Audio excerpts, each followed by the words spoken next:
మెడ నొప్పి వచ్చినా నడుము నొప్పి వచ్చినా చాలామంది మసాజెస్ చేపిస్తూ ఉంటారు. మసాజ్ వల్ల రిలీఫ్ వస్తుంది, బాగుందని చాలామంది మసాజులకు అలవాటు అయిపోయి చేపిస్తూ ఉంటారు. అలాంటప్పుడు మీ ప్రాబ్లం బయటపడదు.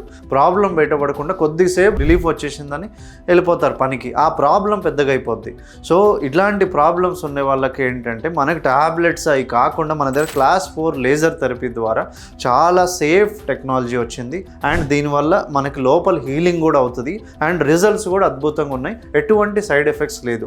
సో ఇలాంటి వాళ్ళందరూ కూడా ఫస్ట్ కన్సల్ట్ అవ్వండి. కన్సల్ట్ అయినాక మీకు ఎక్స్ప్లెనేషన్ నేను పూర్తిగా చెప్పిన తర్వాత లేజర్ ట్రీట్మెంట్ తీసుకోవచ్చు. లేదా అంటే కూడా నేను మెడికేషన్స్ ద్వారా కానీ మీకు ప్రాపర్ గైడెన్స్ ఇవ్వడం ద్వారా నెక్ పెయిన్ కానీ బ్యాక్ పెయిన్ కానీ ఒక డాక్టర్ సూపర్విజన్లో చేస్తే ఏంటంటే మనకి ఎంత వర్క్ చేయాలి, ఎంత టైంలో చేయాలి, ఎన్ని సెషన్స్ తీసుకోవాలి, ఎటువంటి యాక్టివిటీ మాడిఫికేషన్ చేయాలి, ఇవన్నీ డాక్టర్ గైడెన్స్లో చేయడం వల్ల మీకు రిజల్ట్స్ ఎక్కువ చూస్తాం అనమాట. సో అందరు ఈ మసాజ్ థెరపీస్ వీటికి అలవాటు అవ్వకుండా ఉంటే మంచిది.